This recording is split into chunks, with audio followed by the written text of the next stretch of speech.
In this world, healers have been recognized for their exceptional abilities and are often given positions of power as a result. There is even a royal academy dedicated to training the nation's best healers. As a healer, you are usually going to be classed as first, second, or third rate. But then we have Xenos, who doesn't even have a license to use healing magic. However, that hasn't stopped him from helping people whenever he can. So he opened a small office on the edge of the kingdom so he can treat the people who need his help. Once he is done healing the man who came to his office, the man thanks him, but he doesn't have much to pay Xenos with, so he offers him all the money in his pocket. Xenos is fine with it because he's not doing this for personal profit, and after the man leaves, his assistant, Lily, comes in to remind him that he got a house call. Xenos says he's going to head out immediately, so Lily tells him she will have dinner waiting when he gets back. A few hours later, Xenos is done with his house call and is on his way back home, but while he's walking down the street, he notices a wolf girl who looks like she's in terrible pain. Just then, a noble catches up with the girl and starts yelling at her. He asks where she has been, so the girl tries to explain that her stomach was hurting really badly, so she tried going to the hospital, but they wouldn't treat her because she didn't have any money. The noble looks at her like she's stupid, and a stomach ache isn't enough to warrant a trip to the hospital, especially not for a slave like her with no health insurance. He then drags her off and says she should get back to work immediately. The noble takes the girl to a cemetery and throws her to the ground, causing her to smash her head on a tombstone. He really must not care about her health because an injury like that is enough to kill a person. Plus, after the girl rolls over on the ground in pain, some scary black energy went into her, so I'd be very concerned. However, the noble has the observational skills of a blind man, so he thinks the girl is faking it and tells her to get back on her feet immediately. She obviously can't do that because of the severe pain. The noble walks over to her body and threatens to put her in one of these graves if she doesn't listen to him. But she can barely move, so he proceeds to kick her across the floor. The noble is sick of waiting around for her, so he says she should hurry up and start looking around the cemetery for anything of value. He then starts walking away, and maybe it's the severe pain or the fact that she got possessed, but the girl snaps and slashes the noble across the stomach. The noble is in disbelief at first because he has never been injured so badly before. He tries reasoning with the wolf girl, but then he remembers how he was kicking her a second ago, and she looks like she's out for blood, so there's no point in trying to negotiate. He starts running away at the speed of a light jog because that's as fast as he can go, and the noble definitely would have died here. But by some miracle, Xenos happened to be in the area, so he runs to him for help. He tells Xenos that his slave went crazy and is trying to kill him, but Xenos saw the way he treated her back on that street, so he is pretty sure that the noble deserved it. The wolf girl eventually catches up with the noble, so he begs Xenos to save him. Xenos takes one look at her, and he can clearly see the dark energy around her, so he asks the noble what he was doing when the girl went out of control. The noble doesn't want to admit that he was trying to get her to rob some graves for him, so he just says he was farming for loot. That's definitely illegal, but he tries to change the topic and reminds Xenos that he is severely injured, so he needs to get to a hospital right away. He even offers to pay Xenos if he can save him from the girl, but Xenos doesn't care about money. However, he also took an oath to save people's lives, so when the girl charges at the noble, Xenos pulls him out of the way in time. The girl then throws a bunch of rocks at Xenos, so he skillfully evades them without much effort. If he is skilled enough to do that, the noble thinks he should be able to kill the girl, but Xenos firmly refuses because he has a strict no-kill rule. The noble tells him to stop spouting that Dark Knight nonsense, because if Xenos doesn't kill that girl right now, then she might end up killing the noble. But Xenos still refuses because as a healer, his goal is to save as many people as possible. And immediately after saying this, he proceeds to punch straight through a rock that the girl threw at him. And I'm pretty sure healers can't normally do that. Xenos can tell that the girl is incredibly fast. In fact, she's way faster than a demi-human should be, so he knows something is wrong. He doesn't want to hurt her too badly, so as the girl tries to slash him, he pulls up a shield, and as soon as she makes contact, she gets flung backwards into a nearby building. Incidentally, this also causes a piece of the building to collapse right next to the noble, and Xenos is fast, so he totally could have saved the noble, but he simply chose not to. Now that everything has calmed down, Xenos walks over to the girl's body, and her leg is broken from the fall, so she is struggling to get away. She is still feral, so Xenos lets her bite onto his arm to keep her in one place. He has figured out that she is possessed, so he puts his hand on her head and starts healing her to get the spirit out. He is successful, but he is still a little curious as to what she could possibly have been doing to make a spirit possess her. In any case, he still needs to take care of the ghosts, so he uses his powers to exorcise it. He then turns back to the girl, and now that she's back to normal, he heals her broken leg so she can walk again. The noble sees this as he pulls himself out from under the rubble, and he is amazed that Xenos is powerful enough to heal a broken leg instantly. He is still badly hurt, so he pleads with Xenos to save him, But Zeno says he actually just clocked out for the day, so the noble will have to wait until tomorrow to get healed. The noble knows he's going to bleed out in a couple of hours, so he begs Zenos to heal him right now. Zenos eventually agrees, but he says it's going to cost him extra. The noble doesn't care about the price, so he gives Zenos all the money he has. This is well above the current market rate for healing, so he assures Zenos should be satisfied, but to his surprise, Zenos says this is nowhere near enough. He doesn't usually care about payment, but considering how scummy the noble was acting earlier, Zenos is feeling very capitalistic right now. The noble threatens to report Zenos for extortion, but that wouldn't bother him since he doesn't have a license in the first place. He's technically an illegal healer, but the noble probably knows all about illegal stuff considering the fact that he has been grave robbing. Anyway, Zenos is willing to make a deal, so he tells the noble that he is willing to accept alternative payment, so in addition to the gold, he wants to take the noble's slave. The noble never cared about the girl anyway, so he agrees to Zenos' terms, and as soon as Zenos heals him, he hands over the girl's slave contract. The noble then walks off in a fit of rage, so Zenos sits on the floor next to the girl and waits for her to wake up. When she finally regains consciousness, she is surprised to see a man sitting next to her, and asks him who he is. Zenos tells her his name and explains that he just bought her, so from now on she's his slave. With that out of the way, he tells Till to take off her clothes immediately. Till gets flustered and asks him if he's serious, but Zenos isn't joking. He says he paid a lot for Till, so he needs to make sure his property is in good condition. Till eventually does as he says since she can't disobey her master, and once Zenos gets a good look at her body, he can immediately tell what's wrong. He noticed that she was in pain earlier, and that's because she has a gallstone blocking her bile duct. It should be easy enough for him to fix, so he reaches for her stomach and uses magic to perform the operation. In an instant, the gallstone is removed and Till no longer feels any pain, so she asks Zenos what he did. Zenos explains that all he did was open up her stomach, extract the gallstone, and close her back up in a fraction of a second. A totally normal procedure. Zenos doesn't think there's anything special about it, but Till knows for a fact that no other healer could do something like that. She thanks Zenos for healing her, but he tells her a thank you isn't enough. He invested a lot into her, so he's going to need Till to work to pay him back. At first, Till thinks Zenos is going to ask her to service him with her body, but Zenos just wants her to give him directions to a particular plant he has been looking for. Till thinks that's a strange request, but she leads him to a bush with the leaves that he is looking for. She asks him if this is really all he wants from her because she is willing to do a lot more for him, but Zenos says this is enough. He always demands a fair price for the work he does for others, and her helping him find these leaves is all he needed from her, so all debts have been settled. He then tears up Till's slave contract and tells her she can do whatever she wants with her life now. Till doesn't really know what to do with herself now that she's not a slave anymore, but she's free to try all sorts of new things now, and it's all thanks to Zenos. She asks if she can come see him again, and Zenos says that if she's ever hurt, he will be glad to heal her, but not for free of course. Meanwhile, back at home, while Zenos was out working, Lily began preparing dinner. The food smelled so good that the resident ghost, Camilla, had to come down to see what was cooking. Lily notices her, and Camilla says she's excited to taste Lily's cooking, but the food won't be ready for a while, so she's going to have to wait in her room. Just then, a girl named Zofia came in looking for Zenos, but Lily tells her that he's out on a house call, so he's not here right now. Zofia was hoping to get Zenos all to herself by coming early today, but since he's not here, she decides to wait until he gets back. It looks like Zofia wasn't the only one who wanted to see Zenos today, because a few moments later, Linga shows up looking for him as well. Lily informs her that Zenos isn't here, so Linga says she'll wait, but she's surprised to see that Zofia is already here. She was hoping to lick Zenos all over while he inspected her body, but now that plan is ruined. A few moments later, an orc girl named Lou bursts through the door, so Lily goes to meet her and says she can join them inside, but only after she fixes the front door she broke. Lou likes Zenos too, but she actually came because she could smell Lily's cooking a mile away, and she really wanted to try it. Eventually, Lily is done cooking, so she was off to finish a couple of her chores and leaves the others in the kitchen. The second that Lily leaves the kitchen, the demi-human girls can no longer resist the smell of Lily's food, so they all go to give it a taste test. But they're definitely smart enough to know not to empty out the entire pot. Never mind, that pot looks pretty empty now.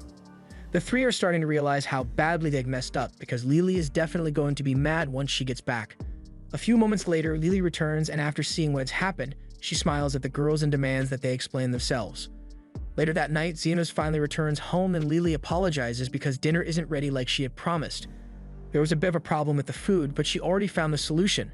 She sent the girls out to gather ingredients for her to make a new dish, and by the time they return, they brought way more ingredients than she expected, so Lily will be able to make a feast night. But before that, she knows Xenos must have been working hard all day, so she says she'll prepare a cup of tea for him so he can relax. Xenos was once part of a world-class adventurer party, but one day the party leader, Aston, throws a gold coin at him to remind him that he is poor and says he is kicking Xenos out of the party. He tells Xenos he is a worthless waste of space and the party is better off without him, but Xenos knows for a fact that he is the only thing keeping this party together. However, Aston refuses to believe that. He only recruited Xenos to use him as a human shield since no one would care if he got killed in battle.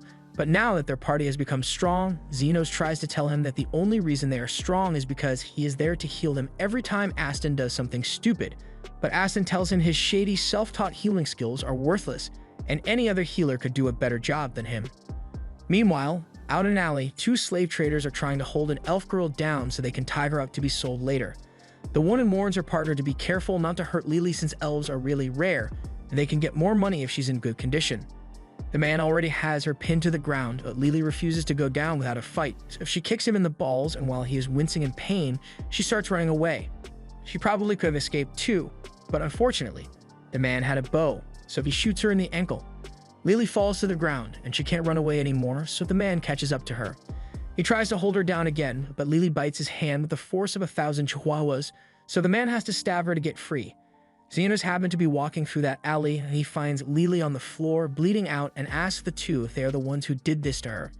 They tell him to frick off because slavery is perfectly legal in this country and they own Lily, so they can do what they want with her.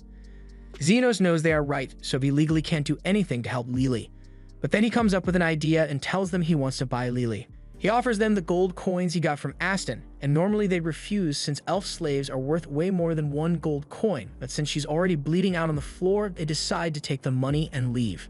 Once they are gone, Xenos walks over to Lily to see if she's still alive. Lily has already accepted her fate and is telling Xenos to just leave her here, but he tells her she's not going to die. Lily looks down at her wound, and she is surprised to see that Xenos has already healed her completely. She thanks him for his help and apologizes for the gold coins he spent to buy her, but Xenos didn't really want to keep it anyway since it reminded him of Aston. He asks Lily if she has a home to go to, but with her being a slave and all, it's pretty safe to assume that she's broke and homeless. She's also very hungry, so Xenos offers to get her some food and clothes before they do anything else. Xenos ends up taking her to a diner nearby and buys her a new set of clothes along the way. Lily is happily eating the food Xenos bought for her, but she's a little confused since he didn't buy any food for himself. Xenos tells her he isn't hungry, but in reality, he's just really broke. He spent the last of his money on clothes and food for Lily, and since he got kicked out from Golden Phoenix, he's probably going to have to get a new job soon, so he doesn't starve. Just then, a man stumbles into the diner and it looks like his arm is hurt. He got into some trouble, and he managed to make it out alive, but he's definitely not okay. Xenos takes a look at him from across the room and from the hole in his arm and the mild burn marks. He deduces that the man must have been shot by a magic gun. It's not that big of a deal since the guy is a lizard person, so the wound should be able to naturally heal within a few days. But then again, the wound is pretty deep, so it'd be better to take care of it right now. Xenos stretches his hand out to cast heal on the man, and within a few seconds, the hole in his arm seals back up. The man is surprised that his arm is suddenly back to normal, so he asks Xenos who he is, and before he can even respond, Lily declares that Xenos is a legendary healer. The man has never heard of him before, but he is really grateful for Xenos' help, so he hands him a couple of coins and promises to spread the word about him. Xenos was a little confused as to why the guy gave him money at first, but then he realized that healers usually get paid for healing people. That gives him an idea, so he decides to open a clinic and become a professional healer, but since he's from the slums, it'll be hard for him to get an official healing license. Plus, running a legit business would mean he has to pay taxes, and in the words of Virgil, tax evasion isn't a crime, it's an obligation. That's why Xenos is going to become an underground healer. Lily doesn't really understand what he's talking about, but if Xenos is going to open a clinic, then she wants to help him. Xenos thinks about it for a second, and since opening a clinic without a license would be illegal, he's not sure if it's right to drag an innocent kid into this. But Lily reminds him that he purchased her a few minutes ago, and that makes him her master, so it is her duty to follow him no matter how many laws he breaks. Xenos didn't really intend to become her master though, he just wanted to help her out. Lily then points out that she has nowhere to go, so if he doesn't take her with him, then it'll be his fault if she ends up as a slave again. Xenos eventually relents and agrees to let Lily come with him, so she swears that she will serve Xenos with every inch of her body, but he asks her to please not make this weird. Anyway, if Xenos is going to open a clinic, He's going to need to solve his current homelessness issue, so he takes Lily to an abandoned section of the city to look for a place to stay. Lily asks Xenos why he wants to live here, so he explains that he needs to stay hidden, so the Royal Association doesn't find out about his illegal clinic. Plus, with how spooky this place is, the property values are the perfect price for his empty wallet. Free. Lily can't deny that, but she is still worried because she knows that scary monsters tend to live in places like this. The two of them eventually find a house that is still perfectly intact, so Xenos thinks he just hit the jackpot, but as soon as Lily sees the place, she is terrified because this looks like a textbook haunted house. If they get unlucky, they might even run into a wraith. Xenos has no idea what a wraith is, so Lily explains that wraiths are terrifying undead monsters who can turn people into ghosts with a single touch. They head inside, but it's pretty dark, so Lily offers to use her magic to provide some light. Xenos is surprised that Lily can use magic, but she can only use basic spells, so she doesn't think it's very impressive. With the room lit up, they can now see everything clearly, and it's just as bad as Lily thought it would be, but Xenos is still pretty optimistic. This place still has a good roof, and the support pillars are sturdy, so it's perfect for their clinic. However, they run into one major problem. There's actually a wraith here, and she says she's going to suck Xenos dry of his life force. Lily is freaking out, but Xenos is just disappointed that the house was already occupied. Carmilla charges at Xenos, but he easily knocks her back with a heal spell and destroys both of her arms. He isn't intimidated by Carmilla at all because back when he was in Golden Phoenix, Aston would often send him into the labyrinth alone whenever he was in a bad mood, and Xenos would constantly run into wraiths down there, so he has defeated at least 100 of them. It turns out that healing magic is pretty effective against undead monsters. Back on topic, he apologizes to Carmilla for barging into her home like this, but there aren't any other options around here, so he asks if she's okay with him moving in. Carmilla feels insulted that Xenos would even suggest moving in with her, the Queen of Wraiths, so she summons a ton of her ghost servants to get rid of him. However, Xenos casually uses a high heal spell to wipe all of them out. Carmilla is stunned by the power Xenos possesses, and she's starting to worry that he might exorcise her, but he really doesn't want to fight Carmilla. He knows it's rude just moving like this, but he really needs a place to stay, so he asks her if she's willing to give him and Lily at least one bedroom and a place for them to treat future patients. Carmilla knows she can't beat Xenos, so she tells him he can have the first floor, but she's keeping the second floor for herself. Xenos thinks that worked out pretty well, but Lily doesn't know if she should be more scared of Carmilla or Xenos. By the next morning, Lily is really bored since there aren't any patients around, so she asks Xenos if she should go outside to do a little advertising. But Xenos doesn't think that's a good idea since the Royal Hospital might find out about this place. Besides, it shouldn't take too long for them to get their first customer, and sure enough, a few minutes later someone walks in. Lily stands up to go greet their first customer, and she's surprised to see that it's the guy Xenos healed yesterday. Xenos had been expecting him to show up sooner or later since law-abiding citizens don't end up getting shot by magic bullets. And guys like him probably don't want to go to normal hospitals for obvious reasons. The man introduces himself as Zond and says he needs Xenos to take a look at his sister. Xenos says he will do what he can, so Sophia shows him her minor flesh wound. Sophia says her arm has been acting funny since yesterday, and after taking one look at the wound, Xenos deduces that Sophia was shot by some sort of magic with a poison attribute. Sophia asks him if there is anything he can do about it, but since Sophia spent all night with it like that, all her arm tissue is pretty much dead. He tells her it is better to just chop the whole arm off to avoid spreading the poison. Sophia is disappointed to hear that she has to lose an arm, but it is what it is, so she asks Xenos how much it will cost for Xenos to amputate it. He tells her she'll have to pay 1,000,000 yen, and as soon as he says that, Zond is enraged because that's an outrageous price for a simple amputation. He's ready to throw hands over this, but Sophia tells him to calm down and starts trying to negotiate with Xenos. She asks him if he really wants to give her such a high price when she's Sophia the Tornado. Sophia is the leader of one of the 3 gangs that run this area, and Xenos is well aware of who she is, but he refuses to do work for free, especially because regeneration is so tiring. Sophia is confused since she has never heard of a healer who could regenerate limbs, and Xenos is confused as well since he didn't know other healers couldn't regenerate limbs. He trained himself to be a healer, so he doesn't know what counts as normal. But that doesn't matter right now, so he asks Sophia if she wants to go through with the procedure. Sophia agrees, so Xenos sets her down on a table and gets ready to amputate the arm. He creates a magic scalpel to do it, but Sophia is a little concerned since she has never seen anything like it before. Xenos explains that it's just a blade of condensed magic that he can conjure at will. It is super sharp and completely sterile, so it's perfect for performing surgeries, but again, most healers can't do that. Xenos begins the operation and uses a constant flow of healing magic to numb the area. He then chops off the infected arm and gets ready to regenerate a new one. He raises the output of his healing magic and begins reforming Zophia's arm, layer by layer, until it's as good as new. Zofia is amazed and grateful that Xenos really regenerated her arm, so she has no complaints about his price anymore. She also says she'll start sending her injured subordinates to Xenos if he's okay with it. And as long as they are paying customers, Xenos doesn't mind. Over the next few days, Xenos has been getting a lot of patience from the Lizardman faction, so Lily makes some tea for him to relax. Xenos thanks her for being so considerate, but he wonders why she made 3 cups instead of 2. Lily says she made one for Carmilla to drink, but Xenos isn't sure she'll want to join them down here. However, Carmilla apparently really likes tea. While they are taking a break, Lily asks Xenos if he knows why the Lizardmen are always getting injured so badly. And from the people he has seen so far, he believes there's a turf war going on between the different factions. And speaking of factions, it looks like one of them just broke down the door.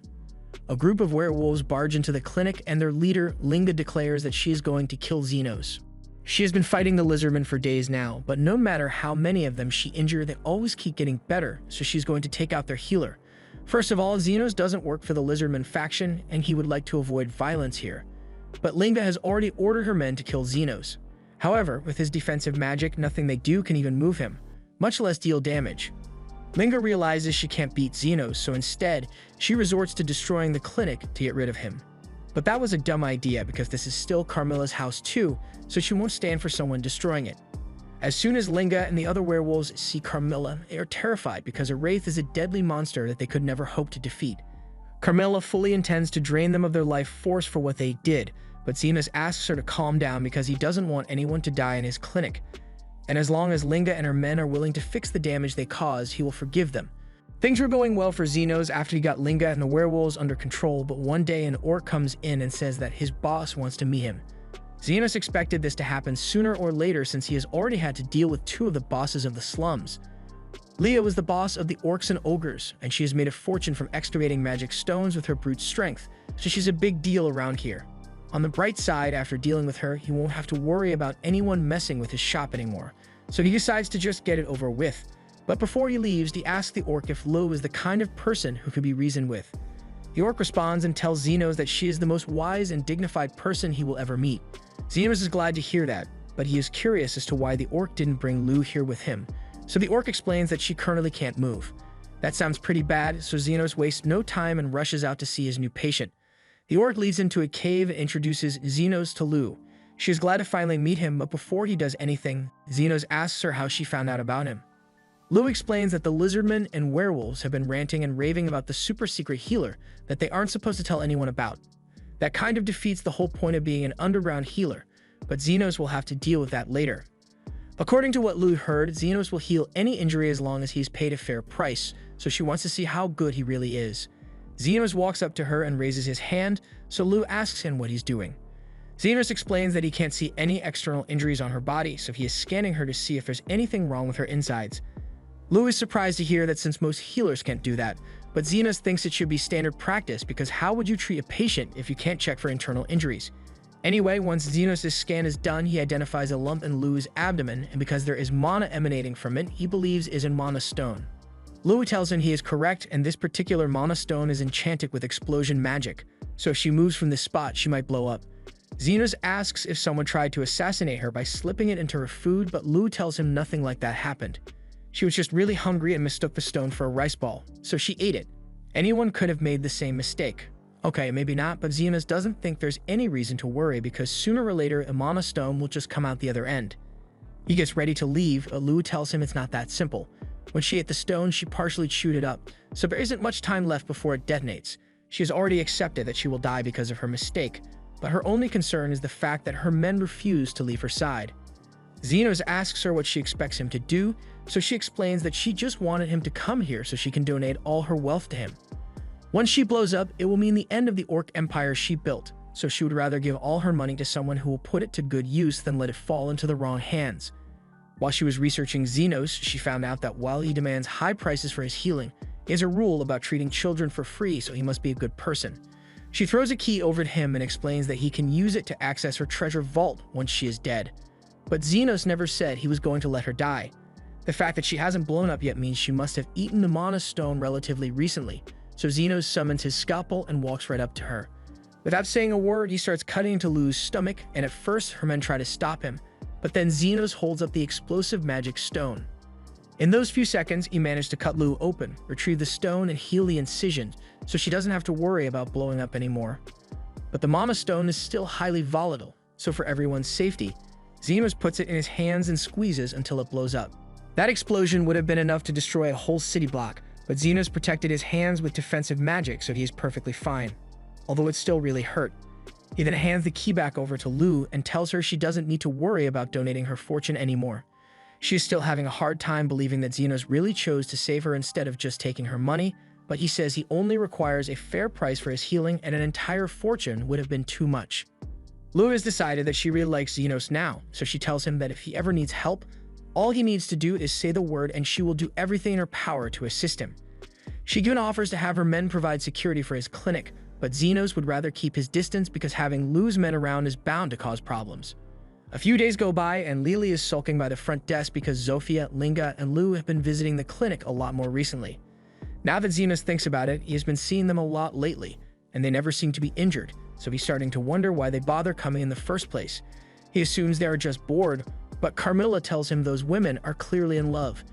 Xenos doesn't understand why they would be in love with him since he's just a regular underground healer, but Carmilla knows what she's talking about.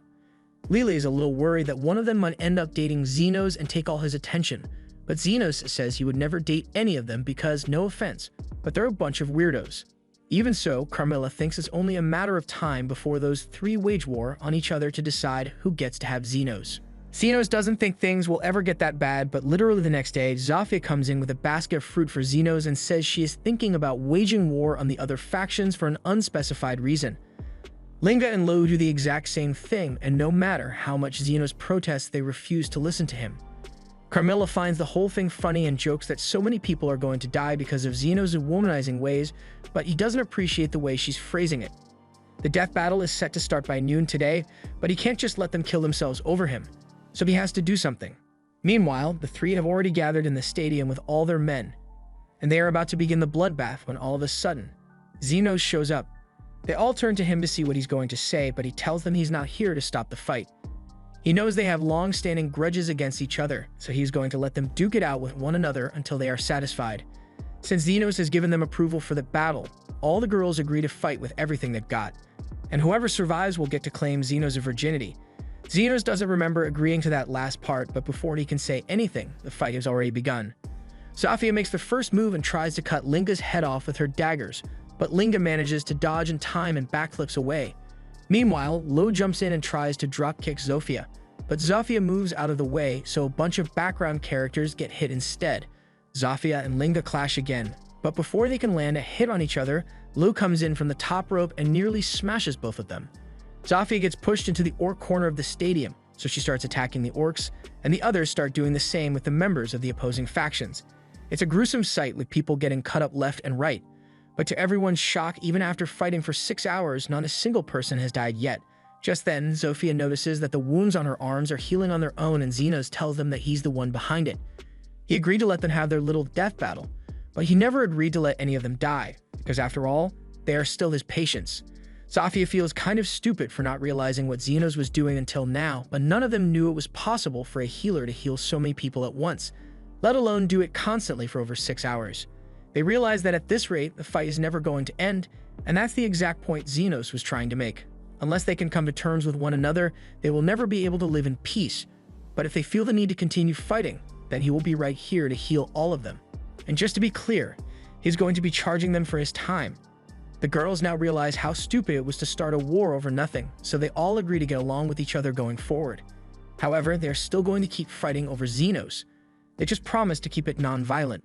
Meanwhile, Lily asks Xenos why he went through all the trouble to do this, so he recalls something that his teacher once told him.